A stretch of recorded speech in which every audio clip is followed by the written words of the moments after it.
আজ 14 তারিখ। দক্ষিণবঙ্গে প্রধানত শুষ্ক ওয়েদারই থাকবে। দু এক জায়গায় হালকা ধরনের বৃষ্টি থাকতে পারে স্থানীয়ভাবে উত্তর দক্ষিণ 24 পরগনায়, তবে সম্ভাবনা কমই বৃষ্টিপাতের। 15 তারিখে কিছুটা সম্ভাবনা রয়েছে পশ্চিমের দিকের কয়েকটা জেলা, যেমন পুরুলিয়া, বাঁকুড়া, ঝাড়গ্রাম, পশ্চিম মেদিনীপুর এবং পশ্চিম বর্ধমান। এই জেলাগুলোই দু এক জায়গায় বৃষ্টিপাতের সম্ভাবনা রয়েছে স্থানীয়ভাবে 15 তারিখে। 16 থেকে 17 তারিখের মধ্যে বৃষ্টিপাতের সম্ভাবনা কিছুটা বাড়ছে। বিক্ষিপ্তভাবে বৃষ্টিপাতের সম্ভাবনা রয়েছে দক্ষিণবঙ্গের জেলাগুলোয়, বিশেষ করে সম্ভাবনা বেশি পশ্চিমের জেলাগুলোয়, যেমন পুরুলিয়া, বাঁকুড়া, পূর্ব পশ্চিম বর্ধমান, বীরভূম, ঝাড়গ্রাম, পশ্চিম মেদিনীপুর। এই জেলাগুলোয় বৃষ্টিপাতের সম্ভাবনাটা বেশি থাকছে 16 থেকে 17 তারিখের মধ্যে। অন্যান্য জেলাগুলোতেও সম্ভাবনা রয়েছে, মেনলি হালকা থেকে মাঝারি ধরনের বৃষ্টিপাত, বজ্রবিদ্যুৎ সহ দু এক জায়গায় দমকা হাওয়া 40 থেকে 50 কিলোমিটার প্রতি ঘন্টায় থাকার সম্ভাবনা রয়েছে। 18 তারিখ থেকে প্রধানত শুষ্ক ওয়েদারই আবার থাকবে দক্ষিণবঙ্গে। 18 তারিখে দু এক জায়গায় বীরভূম, মুর্শিদাবাদ, মেনলি এই জেলাগুলো দু এক জায়গায় হালকা বৃষ্টির সম্ভাবনা থাকছে।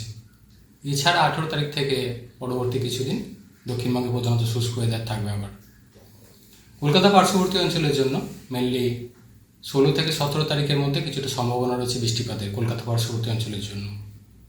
দিনের তাপমাত্রা আগামী 24 ঘন্টায় কলকাতা পার্শ্ববর্তী অঞ্চলের জন্য 35 থেকে 36 ডিগ্রি কাছাকাছি সর্বোচ্চ থাকার সম্ভাবনা, সর্বনিম্ন প্রায় 27 ডিগ্রি কাছাকাছি। এবং তাপমাত্রায় কাছাকাছি কন্টিনিউ করবে আগামী এক সপ্তাহ। শুধু 17 তারিখ নাগাদ হয়তো সাময়িকভাবে একটু কমতে পারে। এছাড়া কলকাতা পার্শ্ববর্তী অঞ্চলের জন্য মেনলি 35 থেকে 36 ডিগ্রি কাছাকাছি বেশিরভাগ পিরিয়ডটাই আগামী এক সপ্তাহ কন্টিনিউ করবে টেম্পারেচার।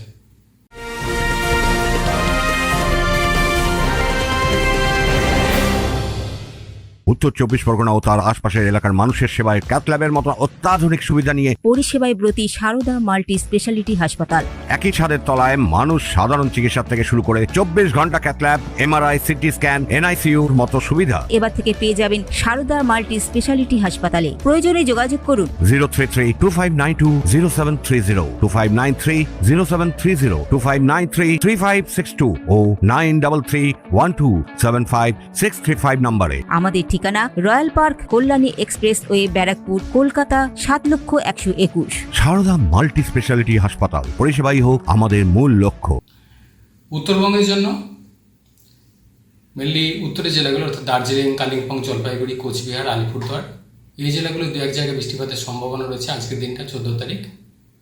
15 তারিখ থেকে উত্তরবঙ্গের উত্তরের জেলাগুলো কিছুটা সম্ভাবনা বাড়ছে, বিক্ষিপ্তভাবে বৃষ্টিপাতের সম্ভাবনা থাকবে 15 তারিখ থেকে পরবর্তী কিছুদিন উত্তরের 5টা জেলা অর্থাৎ দার্জিলিং, কালিম্পং, জলপাইগুড়ি, কোচবিহার, আলিপুরদুয়ার এই জেলাগুলোই। এছাড়া মালদা, দিনাজপুরেও কিছুটা সম্ভাবনা থাকছে 15 থেকে 18 তারিখের মধ্যে স্থানীয়ভাবে বৃষ্টিপাতের।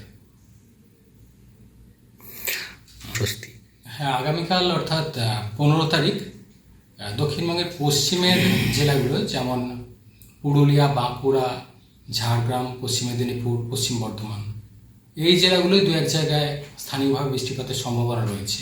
তবে তাপমাত্রা বেশির দিকেই থাকবে, গরম অস্বস্তিকর ওয়েদার কন্ডিশন অনেক জায়গাতেই কন্টিনিউ করবে দক্ষিণবঙ্গের জেলাগুলিতে আগামীকাল। আর্দ্রতাও বেশি রয়েছে, ফলে বিশেষ করে দিনের বেলাটায় গরম অস্বস্তিকর ওয়েদার থাকবে। এই বৃষ্টিপাতের কারণটা কি? যে বৃষ্টিপাতের কথা বলা হচ্ছে মেনলি 15 তারিখে যেটা বলা হচ্ছে মেনলি স্থানীয়ভাবে জলীয় বাষ্পের প্রবেশ বেশি রয়েছে, এবং সেই সাথে 16 থেকে 17 তারিখের মধ্যে মেনলি বৃষ্টিপাতের সম্ভাবনা বাড়ছে দক্ষিণবঙ্গে। প্রধানত বিক্ষিপ্তভাবে বৃষ্টিপাত সম্ভাবনা বেশি পশ্চিমের জেলাগুলোয়।